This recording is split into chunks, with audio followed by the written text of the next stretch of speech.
Dinamalar cricket festival presented by SPR India Sky Towers. வணக்கம் மக்களை, welcome to the Dinamalar cricket திருவிழா presented by SPR City.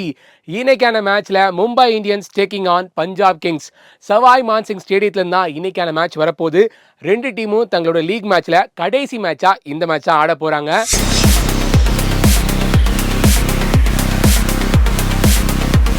இன்னைக்கான match ரொம்ப குரூஷியலா இருக்க போது.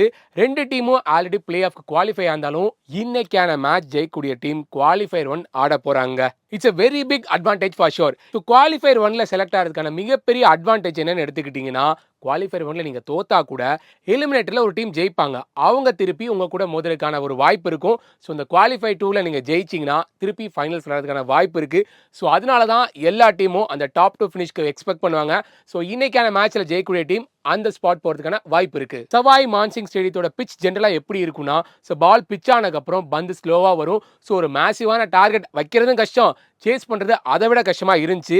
பட் சித்திரை மாசம் வெயில் அடிக்காம மழை பெய்யற மாதிரி இந்த ஸ்டேடியத்தோட போக்கு மாறி இருக்கு. இந்த சீசன்ல இங்க விளையாண்ட 6 கேம்ஸ்ல 4 வாட்டி டீம்ஸ் 200+ ரன்ஸ் அடிச்சிருக்காங்க. பவுலர்ஸ்க்கு பெருசா அசிஸ்டன்ஸ் கிடைக்க போறது கிடையாது. அதனால இன்னைக்கான மேட்ச் ஒரு ஹை ஸ்கோரிங் என்கவுண்டரா இருக்க போகுது. இன்னைக்கான மேட்ச்ல ஒரு இன்ட்ரெஸ்டிங்கான மேட்ச் பிறகு தான் சொல்லுவேன். பஞ்சாப் கிங்ஸ் அவங்களோட பேட்டிங் டெப்த்துக்கு பேர் போன டீம். ஸோ நம்பர் 9ல ஆடக்கூடிய மார்க்கோ இயான்ஸ் வரை அவங்க அடிக்கக்கூடிய ஒரு பிளேயர்ஸ் இருக்காங்க. ஏன்னா டெத் ஓவரில் ஆல்மோஸ்ட் க்ளோஸ் டு 12ல மெயின்டைன் பண்றாங்க. ஆனா அதே ஃபேஸ்ல 16லேருந்து 26 ஓவர்ல ஒரு மாஸ்டர் கிளாஸான பவுலிங் தான் காமிச்சிட்டு இருக்காங்க team Mumbai Indians. So wickets குமிக்கிறதா இருக்கட்டும், ரன்ஸை கொடுக்கறதுல அவ்வளோ ஒரு ஸ்ட்ரிஞ்சியான ஒரு டீமா இருந்திருக்காங்க டீம் மும்பை இந்தியன்ஸ், குறிப்பா டெத் ஓவர்ல. இன்னைக்கான மேட்ச்ல ஒரு ஹார்ட் ஹிட்டிங்கான ஒரு லைனப் வின் பண்ண போறாங்களா, இல்ல ஃபயரியான ஒரு பவுலிங் அட்டாக் வின் பண்ண போறாங்களா? டு பி ஆனஸ்ட் ரெண்டுமே இல்லைன்னு தான் சொல்லுவேன். எந்த டீம் ப்ரெஷரை பெட்டராக ஹேண்டில் பண்ண போறாங்களோ அவங்க தான் இன்னைக்கான மேட்சை வின் பண்ண போறாங்க. குவாலிஃபயர் 1 ஸ்பாட்டையும் கன்ஃபார்ம் பண்ண போறாங்க. மும்பை இந்தியன்ஸ் டீமை எடுத்துக்கிட்டோன்னா அவங்க ஒரு சாலிட் கோரை ரீட்டைன் பண்ணி தான் இந்த சீசனை அணுகியிருக்காங்க. இங்க பஞ்சாப் கிங்ஸை எடுத்துக்கிட்டோன்னா ஒரு ரிஃப்ரெஷ் பட்டன் அழுத்திட்டு ஆல்மோஸ்ட் ஒரு டீமை ஸ்கிராச்லேருந்து பில்ட் பண்ணியிருக்காங்க. 8-8 கிளாஷ் எடுத்துக்கிட்டிங்கன்னா ஆல்மோஸ்ட் 17-15 மும்பை தான் லீட்ல இருக்காங்க. பட் 2019க்கு அப்புறம் ஸோ 5-5 ஒரு டஃப் ஃபைட் தான் ரெண்டு டீமும் கொடுத்துருக்காங்க. எப்பெல்லாம் இவங்க ரெண்டு பேர் அப் அகேன்ஸ்ட் ஈச் அதர் மோதுறப்ப. இன்னைக்கான முக்கியமான என்கவுண்டர்ல யுஸ்வேந்திர சகல் ஆடுவாரா ஆட மாட்டார்ன்றதான் ஒரு மிகப்பெரிய ஒரு கேள்விக்குள்ளாயிருக்கு. ஏன்னா போன மேட்ச்லேயே அவர் பிளேயிங் 11ல இல்ல. மேபி அவருக்கு ரெஸ்ட் கொடுத்தாங்களான்னு தெரியல. ஏன்னா ஒரு மேட்ச் வின்னிங் பவுலர்ன்றத பல தடவை ப்ரூவ் பண்ணியிருக்காரு. ஈவன் இந்த சீசன்ல கூட முலான்பூர் ஸ்டேடியத்துல கேகேஆருக்கு எதிரான மேட்ச்ல ஈஸி கேக் வாக்கா கேகேஆருக்கு இருக்குன்னு எல்லாருமே சொல்லிட்டு இருந்தாங்க.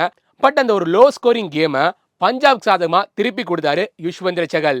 மும்பை இந்தியன்ஸோட ஸ்கிப்பரான ஹர்திக் பாண்டியாவுக்கு எதிராகவும் நல்ல ட்ராக் ரெக்கார்ட் மெயின்டைன் பண்ணியிருக்காரு. ரன்ன பால் கூட கொடுக்காம 4 வாட்டி டிஸ்மிஸ் பண்ணியிருக்காரு. He is going to be a key bowler for Punjab kings இன்னைக்கான கிளாஷ்ல.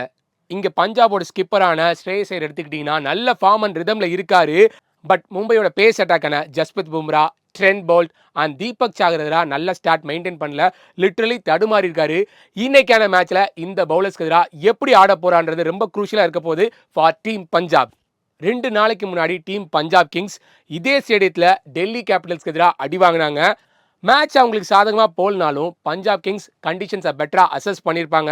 So it is going to be a very good advantage for team Punjab kings for sure. Mansingh stadium ஒரு வித்தியாசமான ரெக்கார்ட் படைச்சிருக்கு இந்த சீசன்ல. ஏன்னா இங்க கேச்சிங் எஃபிஷியன்சி பார்த்தீங்கன்னா 60% இருந்திருக்கு. ஸோ சேப்பாக்கு நம்ம சின்னசுவாமி ஸ்டேடியம் எல்லா வென்யூஸை எடுத்து பார்த்துட்டா கூட இது மாதிரியான லோவஸ்ட் கேச்சிங் எஃபிஷியன்சி எங்கேயுமே இருந்தது கிடையாது. ஏன்னா இந்த ஒரு வருஷம் மட்டுமே கிட்டத்தட்ட 28 கேச்சஸை பிளேயர்ஸ் ட்ராப் பண்ணியிருக்காங்க சவாய் மான்சிங் ஸ்டேடியத்துல. குவாலிஃபயர் 1ல எந்த டீம் முதலடி எடுத்து வைக்க போறாங்கறத மறக்காம கீழே கமெண்ட்ல சொல்லுங்க. நம்ம டீமோட favourites it is going to be team Punjab kings. So இதே மாதிரி அடுத்த ஒரு இன்ட்ரெஸ்டிங்கான மேட்ச் ரிவ்யூல உங்களை மீட் பண்றேன்னு சொல்லி டடாபாபி சொல்லிக்கிறது நான் Rakesh. Dinamalar cricket festival presented by SPR India Sky Towers.